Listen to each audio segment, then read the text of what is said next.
Yes. तो कहने का मतलब है, तो मेन ये 4 सत्ताएं हैं जिसको हम आधुनिक पुरानी व्यवस्था में कहते थे कि 4 सत्ताएं हुआ करती हैं।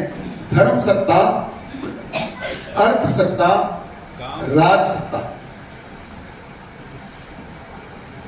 धर्म सत्ता, अर्थ सत्ता और राज सत्ता। और भारत ने पुरानी व्यवस्था में रखा कि सबसे ऊपर कौन सी व्यवस्था होनी चाहिए? धर्म सत्ता। उसके नीचे कौन सी सत्ता होनी चाहिए? राज सत्ता। उसके नीचे कौन सी व्यवस्था होनी चाहिए? अर्थ सत्ता। उसके नीचे कौन सी सत्ता होनी चाहिए?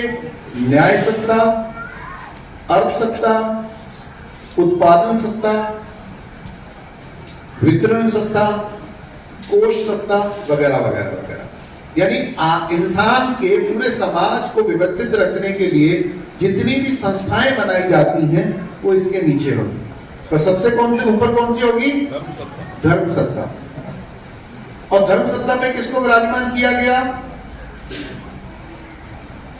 जिसका आचरण, जिसकी नीति समाज के लिए, प्रकृति के लिए हितकारक हो, जो सबका हित देख सके, सबके हित को समझ के, निष्पक्ष होके, प्रकृति जैसी है, नियम जैसा है, वैसा समाज को दिशा निर्देश कर सके, वो हमारा धर्माधिकारी, जो प्रकृति के, निसर्ग के, सनातन के नियम को समझता हो और उसके मुताबिक जीता हो, जिसकी वाणी और वर्तन एक सा हो।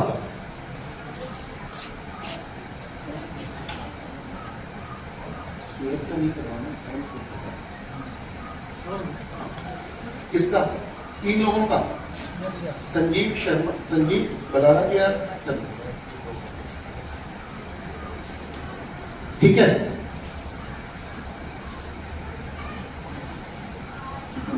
परंतु अब मैं जरा कल जहां मैंने बात रोकी थी मैं वहां से स्टार्ट करता हूं ताकि बात को सरलता से समझा जाए। कल हमने बात क्या की थी कि भारत में व्यवस्था क्या थी, जिस व्यवस्था ने भारत को बिना किसी के ऊपर आक्रमण किए 1700-1800 साल तक विश्व की श्रेष्ठ अर्थव्यवस्था बनाए रखा। ठीक? वो कौन सा व्यवस्था थी जिसने राजा चाहे कोई भी हो, वंश चाहे कोई भी हो, धर्म चाहे कोई भी हो, कहने का मतलब अर्थतंत्र किसकी कैसा चलता हो, राजतंत्र कैसा चलता हो, धर्म तंत्र कैसा चलता हो, परंतु वो व्यवस्था इतनी समृद्ध रही कि दुनिया की सबसे श्रेष्ठ व्यवस्था रही। वो कौन सी थी? अच्छा, वो जो व्यवस्था थी वो राज सत्ता के ऊपर निर्भर थी, अर्थ सत्ता के ऊपर निर्भर थी कि धर्म सत्ता के ऊपर निर्भर थी? कि वो समाज व्यवस्था के ऊपर निर्भर थी। तो बड़ा कौन है? अर्थव्यवस्था बड़ी है, राज व्यवस्था बड़ी है या धर्म व्यवस्था बड़ी है? भाई ये तीनों के तीनों समाज व्यवस्था के हिस्से हैं। परंतु हमने क्या किया? वो समाज व्यवस्था का बात करना भी बंद कर दिया और उसकी जगह हमने किसको बिठाने की कोशिश की? कभी राज सत्ता को, कभी धर्म सत्ता को, कभी अर्थ सत्ता को। और इन तीनों सत्ताएं समय में एक दूसरे के साथ लड़ती रही। कभी राजा और पुरोहित आपस में लड़ते रहे, कभी ब्राह्मण वर्चस्व के लिए लड़े, कभी क्षत्रिय लड़े और कभी वैश्य लड़े। और ये युद्ध जो है, सत्ताओं का युद्ध है, ये हमेशा चला। इसलिए राज्य की सीमा कभी बढ़ी कभी घटी, कभी ये इतना टैक्स हुआ, कभी ये टैक्स हुआ, कभी ये सिक्के चले, कभी वो सिक्के चले, कभी ये कानून बने, कभी वो कानून बने। परंतु समाज व्यवस्था जो थी वो हमेशा संगठित रही। इसलिए जो समाज है सांस्कृतिक रूप से राष्ट्र के रूप में एक रहा, धर्म के रूप में, जाति के रूप में, सत्ता के रूप में, अर्थव्यवस्था के रूप में क्या रहा? बदलता रहा। राज सत्ता बदली कि नहीं बदली?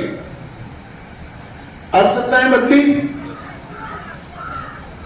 और धर्म सत्ताएं भी बदली, पर समाज सत्ता जब तक केंद्र में रही, ये पूरा समाज केंद्रित रहा।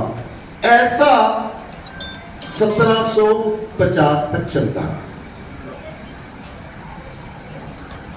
परंतु 1750 के बाद से तक दुनिया में के हर तरह के दुनिया का जो हर बड़ा हमलावर है वो भारत आया। पुराने से पुराने समय में ग्रीक भी आए, रोमन्स भी आए, शक भी आए, हूण भी आए, कुषाण भी आए, सिंथियन भी आए। बीच में कोई इतिहास के बारे में मुझे पूछ रहा था। ये सारे के सारे लोग आते गए। पर्शियन भी आए, मंगोल भी आए, चाइनीज भी आए। परंतु ये सारे के सारे आके इन्होंने क्या किया? यहीं आके बस गए और यहाँ की समाज व्यवस्था का वो हिस्सा बन गए। उनमें से जब वहां से आए हुए लोग वो आज भी हमारी समाज व्यवस्था का हिस्सा है। उनमें से कई लोगों को हम 36 बिरादरियों में से एक जानते हैं।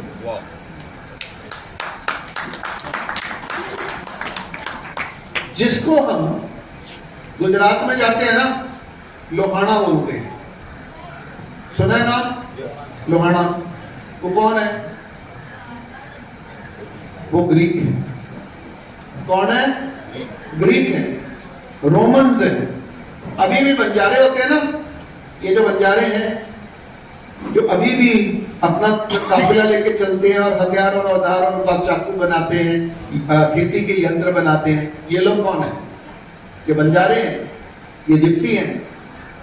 ये पूरी दुनिया में पाए जाते हैं, भारत में पाए जाते हैं।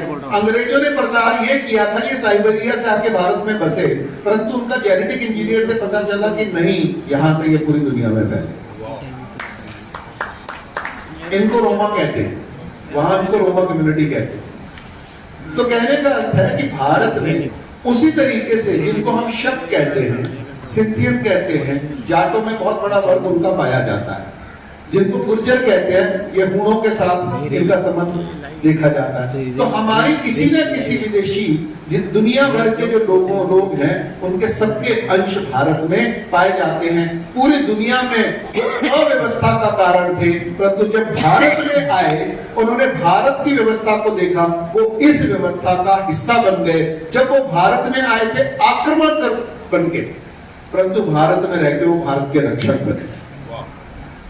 जिनको हम जाट कहते हैं ना, ये क्षत्रिय बने, उन्होंने भारत की रक्षा भी की और आज भी हमारी सेनाओं में इनका महत्व सबसे बड़ा योगदान है। तो कहने का मतलब है कि हमारी जो समाज व्यवस्था थी वो सर्वोप्रिय थी।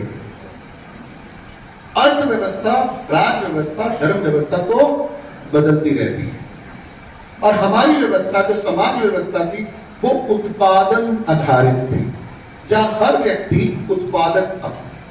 इसलिए भारत में 72 कलाओं की